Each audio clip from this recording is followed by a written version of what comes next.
India and Sweden, what does this mean in terms of strategy and partnership? What are the opportunities that we have, and how can businesses work together? With me to discuss this, we have on stage Kamal, President MD, Volvo Group India, and co-chairman for CII Europe Council. Hitesh Kumbhat, which you heard in the previous panel, CSO Linjemontage, CFO Sweden Kalpataru Power Transmission Limited. Robin Sukhia, Secretary General and CEO, Sweden India Business Council, and Prashant Agarwal, Chair of the Board, SCANDIAN, and member of the India-Sweden Business Leaders Roundtable. Kamal, I'm going to start with you.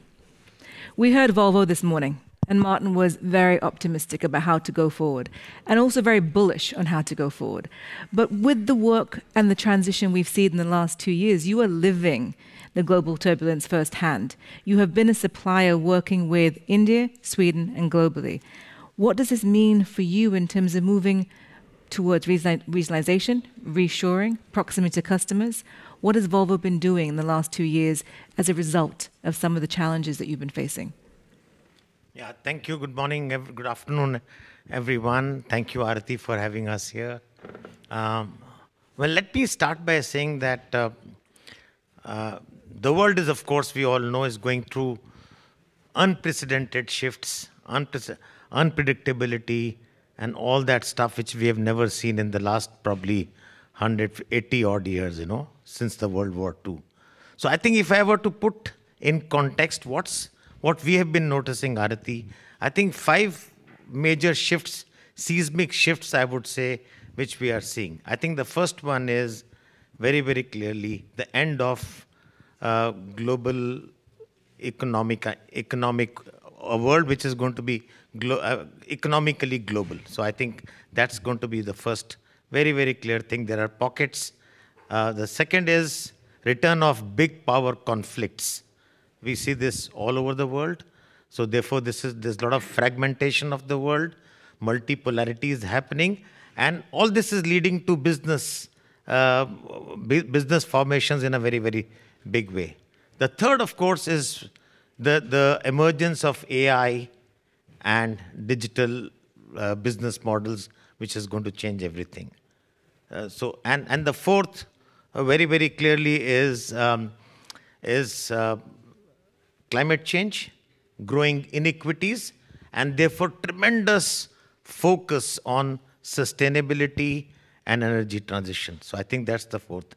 And finally, the fifth shift, what we see is trust deficit or need for trust. Who can you work with? Earlier, the only way to work together was the economic model. Who's the cheapest or the best in terms of the product design technology, we go with it. No more. You need trust as a very, very important currency. So these are the 5 shifts what we've noticed over the last 2 to 3 years. And these are really getting accentuated by the day. And what Volvo has done over the last 5 years, fortunately, we have been in India for the last 25 years. We have been reading the market. We have been trying to become agile, more aggressive. So what Volvo has done is really seen there's a wonderful match between Sweden and India. Sweden brings technology. Sweden brings innovation. Sweden is democratic. Sweden is consensus-led. Sweden is a long-term player. And on the other side, if you look at India, India has tremendous use cases which Sweden wants. Sweden doesn't have so many use cases. We have 1.4 billion people. We have use cases. We have very, very aspirational young feet on the street, which Sweden doesn't have. So I think if these two were to really align together, I think it's making in heavens. I think the stars are phenomenally aligned. One country brings absolutely, as somebody said in the morning, complementary set of skills. So India can bring that. So that's what we are doing exactly. Therefore, we have been over the last, if you look at last 5 to 6 years, we have been focusing a lot on technology, global competency centers. But now we have taken that big step, as Martin talked in the morning. We are making India the 4th international hub for the group, which means India will become the manufacturing hub for many, many markets, and India will become the central piece in this. All our APEC offices are shifting to India. from other geographies. So I think that's the thing which we have done, and that's showing us the immediate dividends which we are seeing, and heavy investments we are making. And so I think that's one thing which we have seen. I think the match is perfect, and fortunately, the trust levels between the government of India and the government of Sweden are at record high. I think you can, brand Sweden is a very big brand today in India, that we all must know. And that was one point which I wanted to add. If you do just make in India, for the world, it will not be as powerful as make in India, Sweden. If you call India, Sweden together, it will be an unbeatable proposition. Thank you, Kamal. You've said, and we heard this morning, and of course the Volvo story in India has always been one of strength to strength. There has been a trust that Volvo has had in India, and you showcase that. And you say now the fourth global hub is moving to India. APAC is moving to India. Absolutely. So I want to take that, and I want to come to Robin, because if we pan out for a second, we talk about regionalization, reshoring, but Kamal has shown us how you can actually operationalize trust, how you can put trust on the ground and say, but we can still build this together. From your perspective, from the Sweden-India Business Council perspective, what have you seen over the last 2 years and the impacts of what Kamal touched upon as the trust deficit, but also then showcased how to overcome this? Thank you. Well, that's a good question. When it comes to trust deficit, of course, I think when it comes to the industry, we see more and more trust than anything else, because there's a lot of integration happening, and whatever said and done, there's this China plus one. I always argue that there's no plus one. India needs to be regarded on its own merit, so it's forget China in that sense. India has made a significant amount of changes in the last 10 years.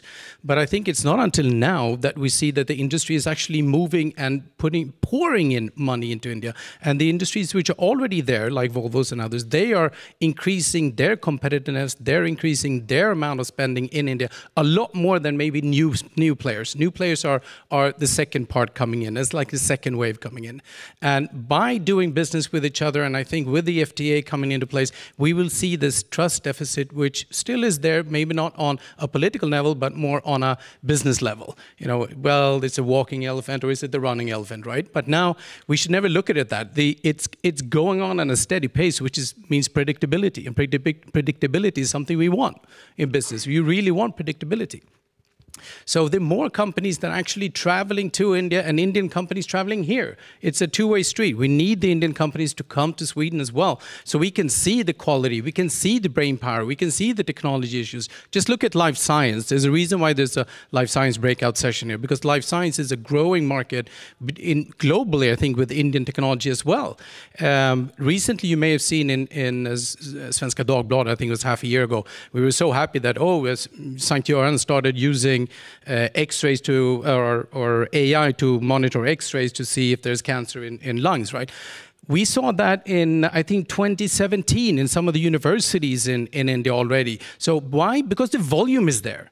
The amount of people going through X-rays and everything in India is just not a number we'll comprehend in Sweden. So we need to understand that once we look at when it comes to volume, comes to numbers, India is a fantastic partner, and they look at solutions which are there now, not the comprehensive solutions all the time, but we don't need that. We need to look at what the problem is now and move forward on that. And I think, Kamal, you summarized a lot of the issues which are there in terms of trust also when it comes to investment into capability centers. I don't think there's a single large Swedish company who's not putting up a capability center there, and you haven't seen that in this scale anywhere else in the world. This is where the brain power is. And it's not only for the bilateral, it's not only for India, it's a global capability center. It's the GCC in its true nature. And I think that's where we actually will close the gap on the lack of trust if they're in the business, but also we will push the Indian government also for regulation change. And also the Indian companies will push the EU regulations, which we'll see now in the FTA. So if I go with that, and again, building on what Kamal said, and you touched upon, Robin, there's a rebranding happening. There's a new notion of what has been cheap BPOs and outsourcing. We're actually moving to a new India. We're moving to a new India where direction of traffic is not one way. And then, Hitesh, I come to you.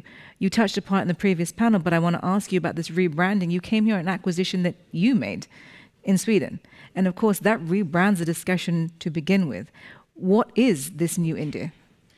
So I want to replace this word cheap with two different words, capacity and capability. That is what I think now India is offering. The whole, we talk about industry transition, we talk about capacity building. I take one example. Let's talk about data centers. Data centers, Nordics are the hub for data centers. Most of the new investments coming on the data center in Europe, Nordic is the most preferred place. Why? It's because of two reasons: cool climate and again, availability of power.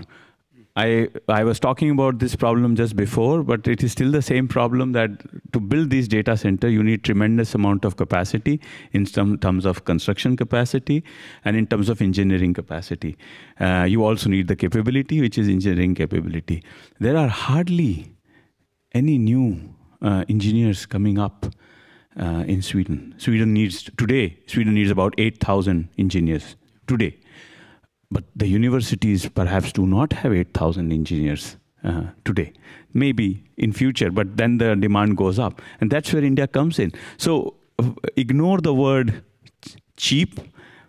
India can come and work with the Swedish companies like ours, and we can help, and we are actually working. So for example, we are working with Amazon, we are working with TikTok, we are working with many other clients who are constructing data centers, and by the way, not only for Sweden, but for entire Europe.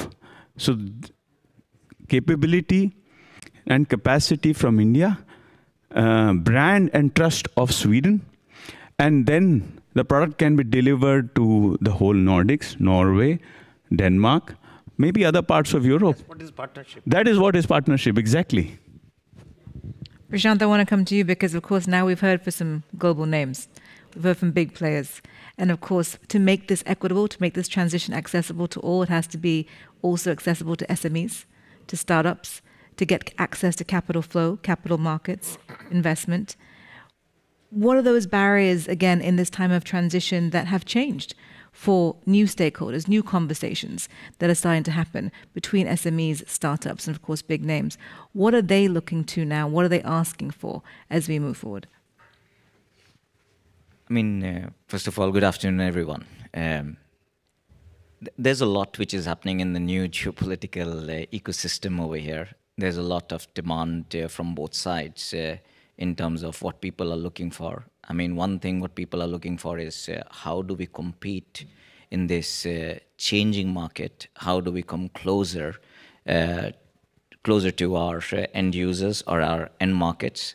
At the same time, bridge the gap with competitiveness, but at the same time, able to provide, as Kamal said, like the right quality at the right price as well.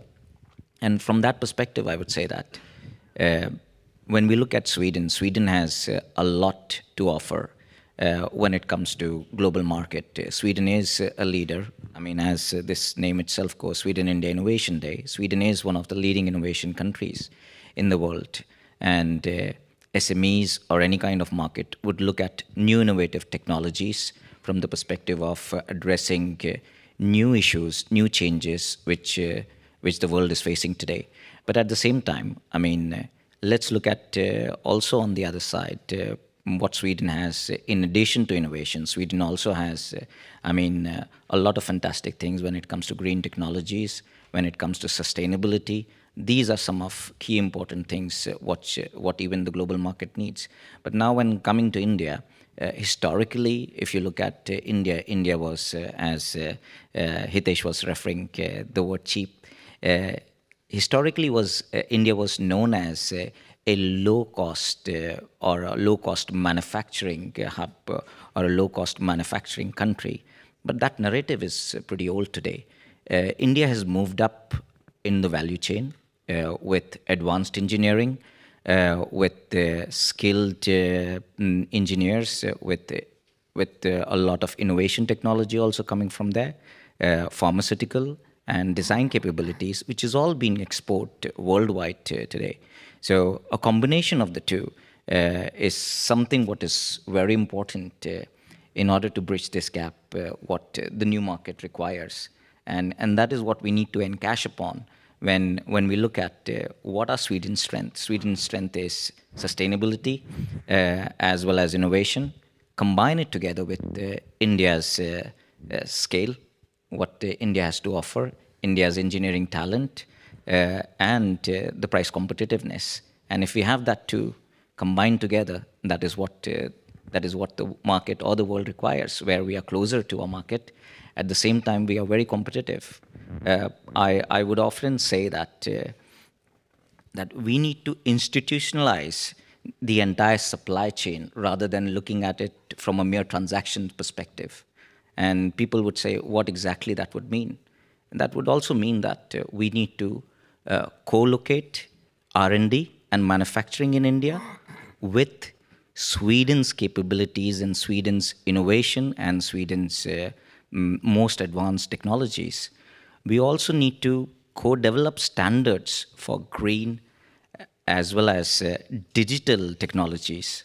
And last but not the least, the other important point would be, in order to build financial modalities or financial capabilities which would de-risk long-term projects. I mean, these are some of the key important things, what really the market needs, as well as SMEs and anyone in today's modern world would need to address. And if we go ahead and do that, we would create a use case between two wonderful economies, which will become the blueprint where world could learn from it. And as everyone said, that is what partnership is about.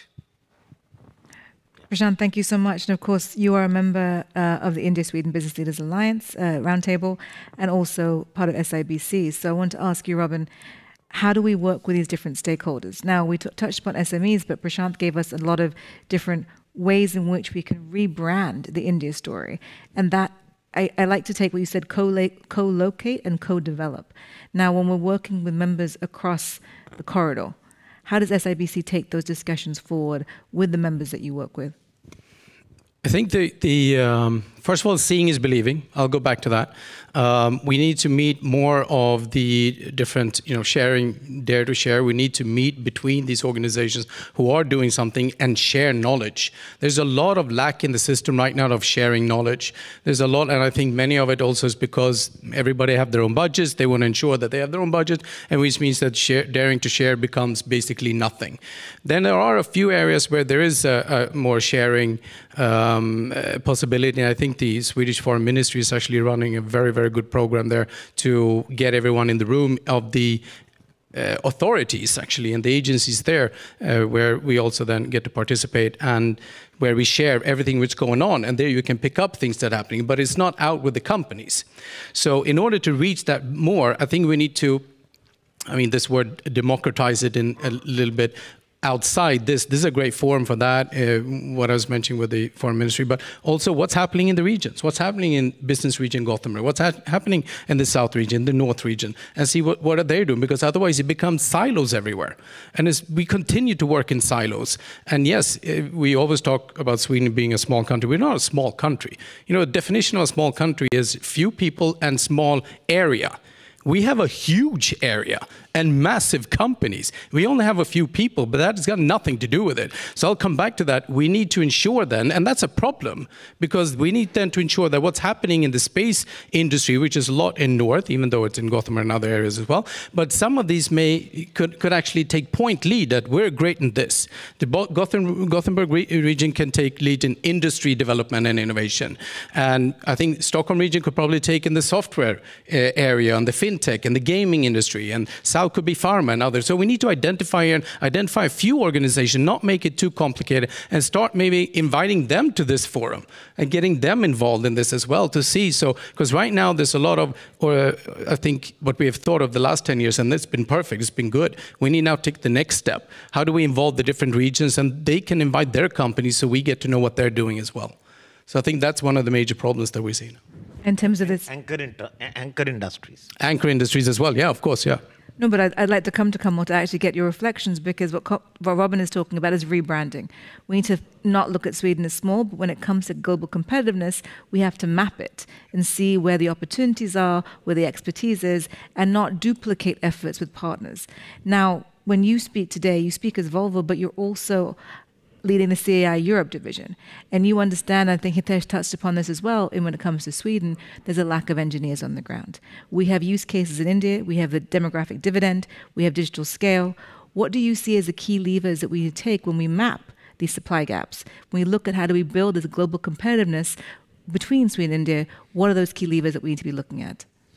Yeah, I think first thing is we need to really look at this relationship between Sweden and India more deeply, decode the real parts of this relationship. And I think one thing we need to do is we need to co-brand Sweden, India together. I think I'm of a very serious belief that if we can brand Sweden and India together, you have best of both the worlds. You have innovation, you have technology, you have sustainability, you have feet on the street, you have use cases, you have digitally savvy young boys and girls. I think you have everything what this world wants. So I think one is branding. Number two is promoting the concept of total cost of ownership or social impact cost of products and services. That is very, very important, which Sweden is very good at, and India can join hands. That's very important. Many times we are looking at initial cost of products. We need to promote the life cycle cost. And the next step would be social impact cost. And I think this is a narrative which we must start. So I think these are two very important things. In my view, the stars are very, very well aligned. This is the time, if I was to go back on the 5 shifts I talked of, the combination of Sweden and India together ticks all those 5 boxes beautifully. There's no other combination which can tick it so well. But for all this, we need tremendous amount of trust and some good agreements for the long term. And I think where the two sides must sit together and say, let's get together and make this happen. So I'm very bullish. I feel this is a recipe for sustained long-term success. And of course, Kamal, I'll do a quick follow-up on that because partnerships become critical. Now, Volvo is present in multiple platforms with the intent to actually go forward together as a group. And those partnerships become a way in which to build trust and to actually expand scale. So we are not the sum of our parts, we're greater than the sum of our parts. Now, Volvo's taken some big steps in that direction. You were part of SIBC, you're part of LeadIT, of course, a number of other platforms. What is the critical factor that you see that these platforms can deliver on? How can we work together? No, I think this is very important, and I think big gratitude to LeadIT platform. I think it's a platform which brings all of us together, all the actors who are responsible for this journey. I mean, we work on the same platform. We are trying to build that ecosystem because no transition, as Martin said in the morning, is going to happen because of just one actor. In any transition, there are at least 4 or 5 actors. In our case, in case of heavy-duty transport, there is a vehicle manufacturer, there is a refilling, there is hydrogen, green hydrogen, there is clean energy, there is dispensing units, there is a complete supply chain, there is a TCO involved. Initially, the TCO is high. Customers will not come in. Government will have to play a role to either give some incentives on demand or the supply side. So 5, 6 actors are involved. So all actors need to be there. So, and including the manufacturers. So I think a platform like LeadIT is phenomenal. And I think we need more platforms like these because it's no more, we were all obsessed with the word competition. I think we will now have to get obsessed with the word collaboration. I think that's the way forward. That's perfect, Kamal, because I'm going to come to Hitesh on how we don't compete but collaborate. We touched upon the need to map these supply opportunities, to map demand and supply, see where we can actually add value. Now, you touched upon Sweden having one of the oldest grids in the world. And when we talk transition, a lot of pressure will be on the grid to accelerate and to move forward. How do you work with an aging grid? When you talk about transition with companies and customers like you say, SAB, what are you doing that's happening here that you will see? Because India also has an aging grid. How will these lessons be taken cross-border? Yeah, I think on a lighter note, there is a lot of C's coming around, you know, collaboration also. We talk about capacity. So it's a C day, good. But when we talk about grid and we talk about how does this corridor play an important role, I give you an example. So, for example, we have been. I mentioned about delays in projects, etc. But when we talk about building up capacity in Sweden, and when we talk about looking at what does India has to offer, what does Sweden has to offer, what we start looking at is, okay, where is this? Where can we add value from India perspective or from Swedish perspective? And now what we are doing here in Sweden is we are building a capacity, or we are creating some capability which could be good enough for not only for catering to the demands of Sweden, but is also creating a solution which could be used and copy pasted for our other markets. So like we are taking our company to rest of the Europe. So we have now gone to Norway, we have gone to Croatia, we will soon be going to some other countries. So we are using this, and Kamal used this word, trust is very important. And this is, I fully vouch the fact that this Sweden-India brand is a super strong brand. You know, when we go and talk to a company in Germany, and we say that we are a Swedish-Indian company, you get a red carpet. Absolutely. And that is a real-life example of how strong the brand plays in role. So I think we are looking at these opportunities that where we looking at creating engineering centers, in India, which could help us create capacity. We know that some of our partners are creating, like Hitachi Energy is increasing their capacity in India to manufacture components to deblock this. And we are now working and identifying more suppliers from India whom we can bring into Sweden and potentially rest of Europe. So when we introduce them, they see it as a Swedish company introducing, and then the brand automatically gets chipped in. So this is really very important factor. We really need to use this brand very much. Hitesh, I'm going to come to Prashant, who also represents a Sweden-India brand. And I hope the red carpet has been rolled out for you a number of times. But how do we create this? This discussion today comes at a time when there is regionalization happening. There's reshoring happening. There's a lot of inward-looking activity. We have Make in India, but we have things coming out of the EU also in Brussels that might put a spanner in the works, you could say, of working together in this co-branded association as we go forward. What are you seeing that we need to do to actually create opportunities and not go inwards in terms of protectionism and regionalization? I mean, you pondered upon, you make me ponder upon the words protectionism and regionalization. I would say protectionism is more about you isolating yourself from the market. And that is absolutely not what this relationship is about. Regionalization to some extent is good, but it should never be about creating walls. It should always be about creating the bridges and creating stronger bridges between the two nations. As I earlier said, that both Sweden and India has two amazing sites which complement each other in fantastic way. We talk about the brand, and I always emphasized on the word samband, what is exactly having the same meaning both in Sweden and in India, and that is nothing but relationship. I mean, samband means exactly the same, both in India and in Sweden as well, and that has to be the mantra over here.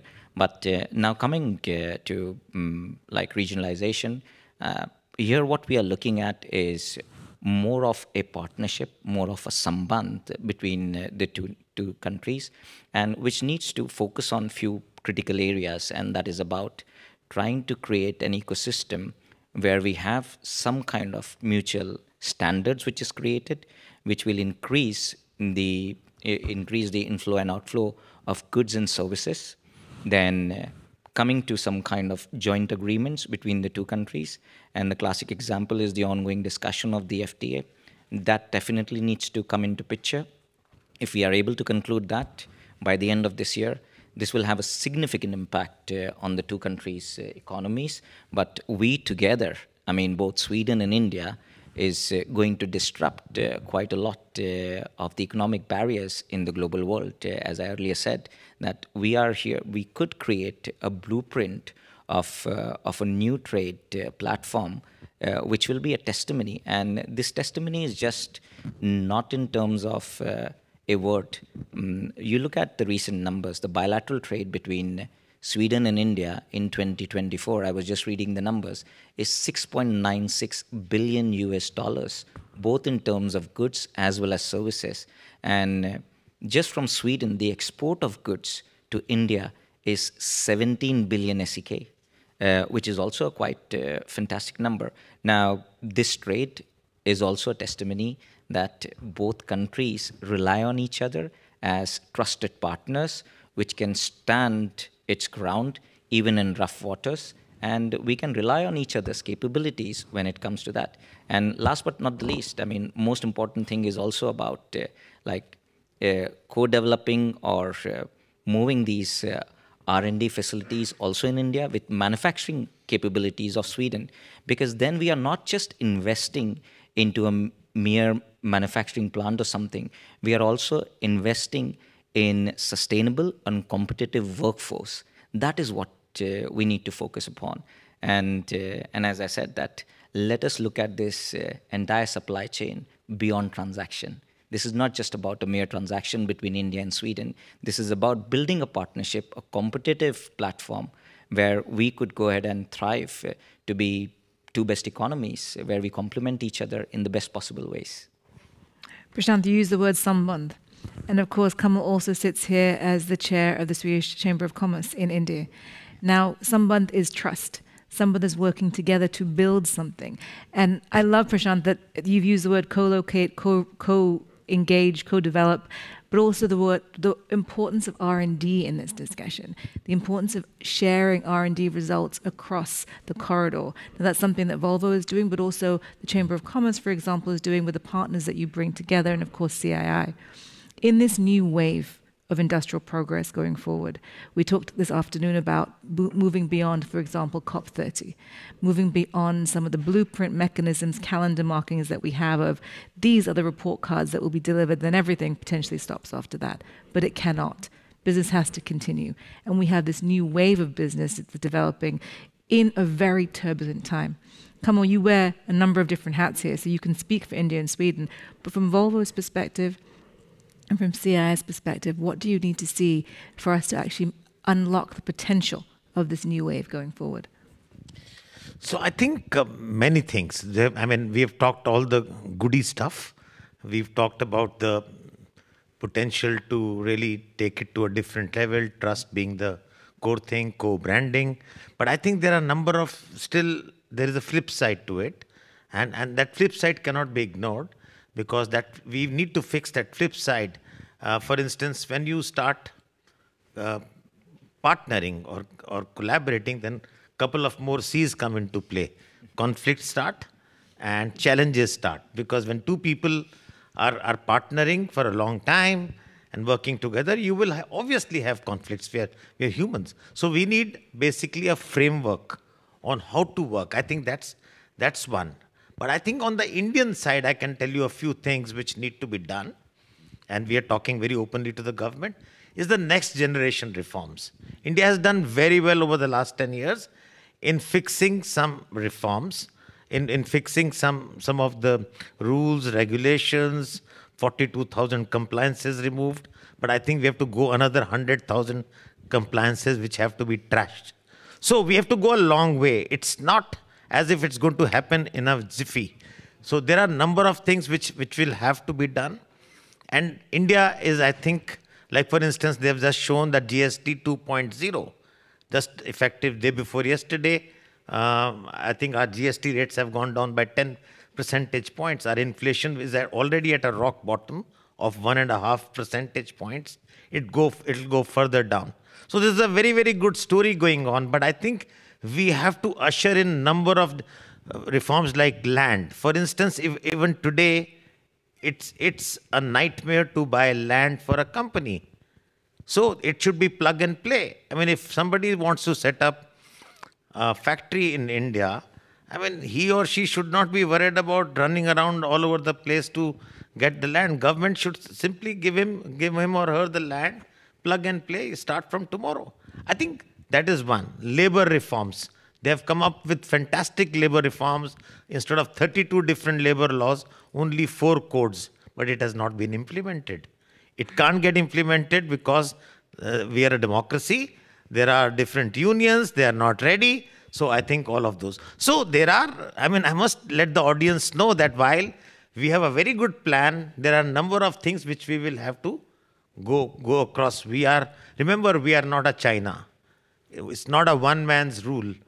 Even the Prime Minister cannot decide on everything. So you will have to run through the parliament, you'll have to run through opposition parties, you'll have to take everybody together. To me, it's a good thing, but it will take little time. So I think that's the reality test. But yet, I still believe that the India-Sweden joint branding, India-Sweden has the complementarities which no other combination can have. And I think it's a lethal combination for success. But just adding to what Kamal just mentioned in terms of India's challenges, I also believe that there is also a lot of reform happening there, such as land challenges that is being resolved to a large level, especially if you look at certain, like you use the word regionalization, like in India, a lot is done at regional levels as well. So when you talk at certain regions in India, when you talk about, like Sweden has invested heavily in the state of Maharashtra. When you look at there, I mean, like houses. Support is very good. Support is very good. The government has come up with policies and reforms, even in terms of co-investing when you are relocating a GCC, a Global Capability Center, what Robin mentioned about in the beginning. That is also happening. So India is waking up to that. Yeah.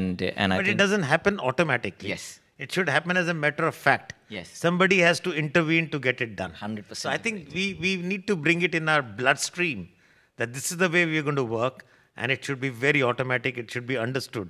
It's win-win for all. Yes. The best panel is when the moderator doesn't have to do anything. I can tell you that. But I want actually to use, I think, Kamal, you set the bar very high, and Prashant, you've added to it. Here are the C's that I've taken. Competition, conflict, challenges, collaboration, compliance, co-invest. I'm actually going to ask Hitesh and Robin to end the panel with the single levers that we have to keep in mind. We have these C's, and if you want to, this is the interactive end of the panel. What C can we add to that?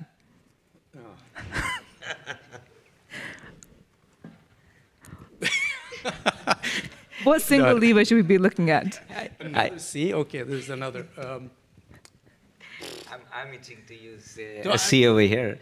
Yeah, I mean, what I see is that both Sweden and India, the C, what I see is that we complete each other. Oh, that's a good one. We can clap. I think we need to clap. Yeah, that's a good one. That's a good one. Culture. Yes.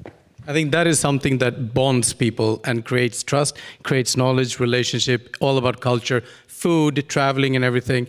And on 6 seconds, the main part which will create industry and innovation, I think, in India now, in terms of tourism, is where also you'll find the most jobs in the future. And tourism tech, or whatever it's called, that is phenomenal. That will happen as well. We are something we could learn from India, and India can learn from us, because neither one of us are good in marketing that. So yeah, but that's a T. You had Prashant come in. But Hitesh, over to you. What is the one single lever that we need to take forward? You've heard, of course, Kamal and Prashant talk about some of the needed areas for reform and change, but also how we work so well together. As we move forward in the next 5-10 years, in a very turbulent, unknown time, with the world of AI coming into play as well, what should we keep in mind? Yeah, I think what we have not touched upon is the capability of co-financing. Sweden has incredible strength in terms of. Just CFO cap. Yeah, so Sweden is AAA rated, so very high capability, and Sweden is participating in a significant amount of infrastructure financing across the world.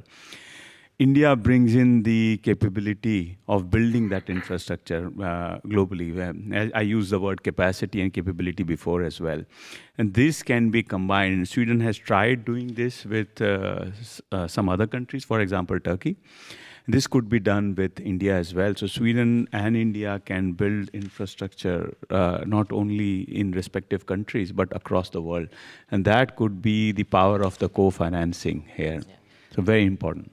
I completely second the thought what Hitesh is mentioning, and our company SCANDIAN, which is basically rebranded from Cernica International, we are primarily an infrastructure company, and the reason why we rebranded is to basically encash on the two capabilities, which is Scandinavia and Indian. So that's a classic example of SCANDIAN, but we are using the Swedish financing options today, constructing railway projects in countries like Ghana.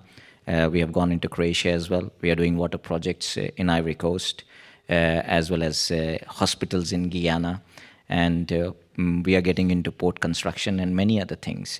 So I think that is one area. What of course I said that we need to develop these financing modalities or financing methods which will be beneficial for long-term projects. And Sweden has a fantastic system with SEK and EKN, two state-owned bodies, where SEK is AAA rated, which very few countries have.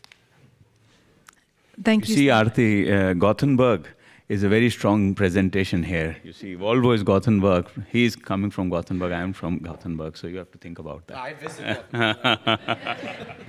I think what I would like the audience to take away from this also is catalytic conversations and the partnerships you see on stage here.